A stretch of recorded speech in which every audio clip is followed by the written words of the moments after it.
Una sa lahat po, ang aming taus-pusong pakikiramay po, sir. So, ano raw pong ikinasawi ng inyo pong kapatid, sir? Base sa initial report, suicide daw po. Report po ng mga otoridad. Yes, at even yung binigay sa amin na pinapirma kami ng salaysay, nakalagay po doon, which is contradict doon mismo sa amo niya na tumawag sa akin a day after na in-inform kami na namatay siya. Oh, teka muna. So that is December 16. Okay, bakit nyo po sinabi na may contradiction?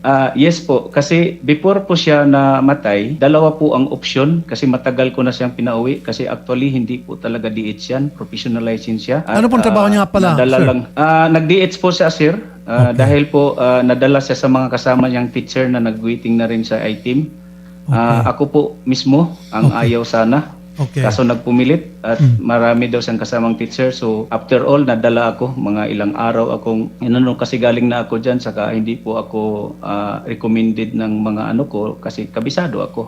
15 So years ba't na nyo ako po dito. nasabi, sir, na hindi kayo naniniwala o parang meron ka insinuation na hindi kayo naniniwala na suicide po ang ikinamatay? Yes po.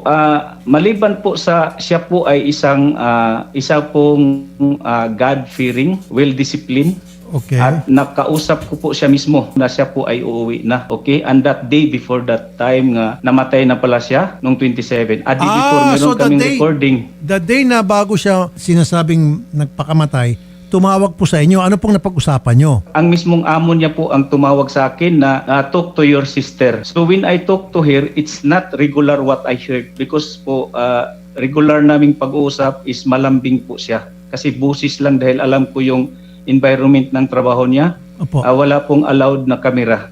Kaya yung kamera niya na-confiscate po. Aha. Kaya po hindi ako komportable sa buhay niya, pero the way na nakilala ko buong pamilya niya diyan Aha. at naniwala ako kasi covered ng CCTV pati yung room niya at nakuha ko yung trust ng amo niyang babae. Ang hindi ko nakuha yung papa ng amo niyang babae po. Na nalaman ko a day before siya namatay na hindi pala bedriding. Okay. Dito na ako kinabahan. Kaya ako nag-follow up sa agency na iba na yung kutob ko. She speak differently na rin.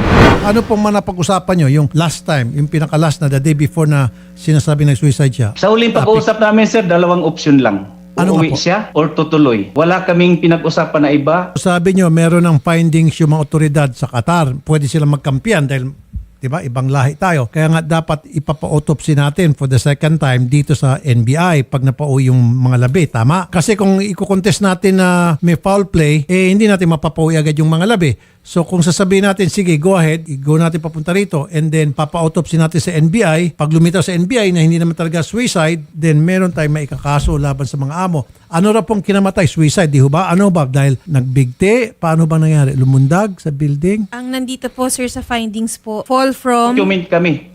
out of or through building. Multiple blunt injuries due to fall from height. Yan ang sabi ng mga Yes, pulis.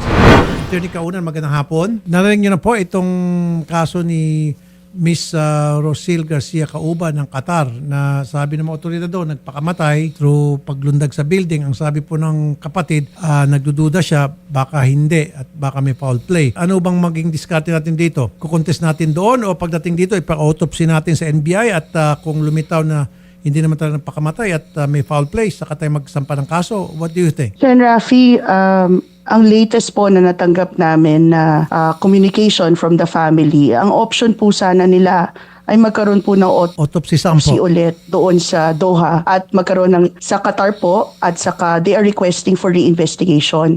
Ito naman po ay formally pinaabot na po ng ating embahada through our MWO po, ang Libre Attaché natin, doon po sa prosecutor sa Doha, yung pong request ng pamilya. Nung initially po kasi, Sen. Rafi, mga around December, late December, ang una pong desisyon is iuwi na po dito sa atin ang bangkay po ni OFW Cauba. Pero nag-iba po ang decision ng family, and this we respect po on the part of DMW and OWA. Nagpadala po sila ng affidavit na sila po ay nagre-request ng autopsy at saka reinvestigation po, Sen. Rafi. At tinupad naman po Sa natin. Doha po.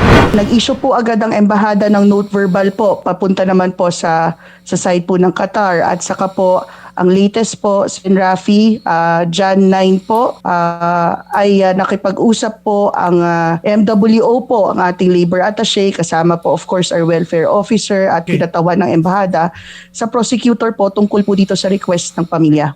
Okay. Sir, bago sa insidente, meron bang naisusumbong sa inyo yung inyong kapatid na siya ay inaabuso, na siya ay inaapi?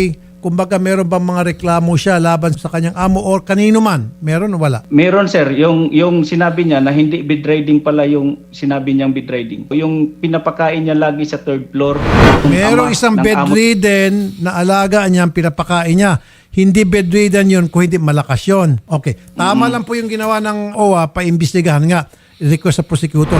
Magandang hapon po, Attorney Kakdak, sir. Ano pong takeaway nyo rito, Sec? Yes, kailangan lang ho natin antabayanan yung over the holidays and nung December, ito nga po ay namamanmanan na natin. Tama po yung sinabi ni Admin PY.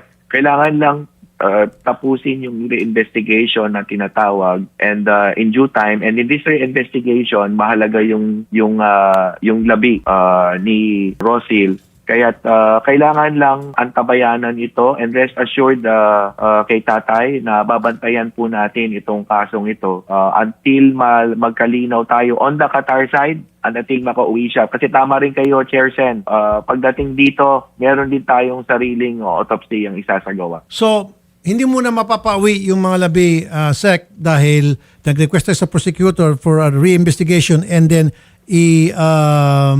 autopsy ulit. Yes po, at titignan natin muna kung ano ang binabantay natin yung proseso. Meron na rin naman tayong matagal ng ugnayan with the Prosecutor General's office in Doha.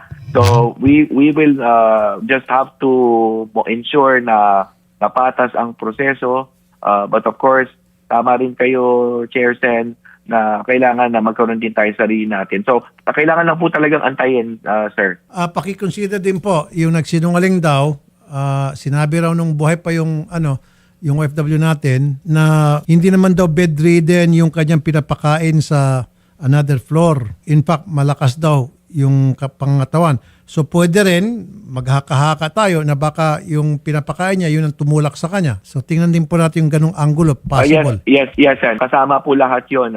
Yung pagkakaroon ng autopsy, kasama dyan yung tanong na whether or not she was harmed prior to the fall. At merong scientificong paraan to tell that. Kung merong wounds or mark siya na in terms of time frame or timeline, hindi consistent or nauna pa sa fall, sa injuries incurred as a result of the fall. So among others, yan ang sinasagawang investigasyon. Basic po yan, Chair.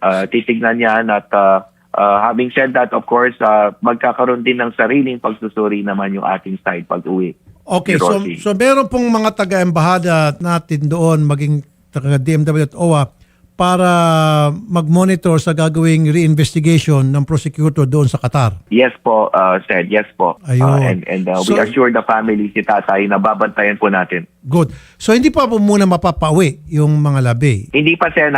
Pero ako naman, Qatar ito, Sen. So, historically, mabilis din sila sa larangan ng pagpapauwi in terms of process. I think it's safe to say, Sen, within this month ay maisasagawa yung pag-uwi. Hindi ko lang, siyempre, talaga yung eksaktong petsa. Within this month. Kasi kung hindi kinontest po nung family, agad-agad mapapauwi natin kahit na bukas dahil meron silang sinasabing nagdududa sila, mag-reinvestigation.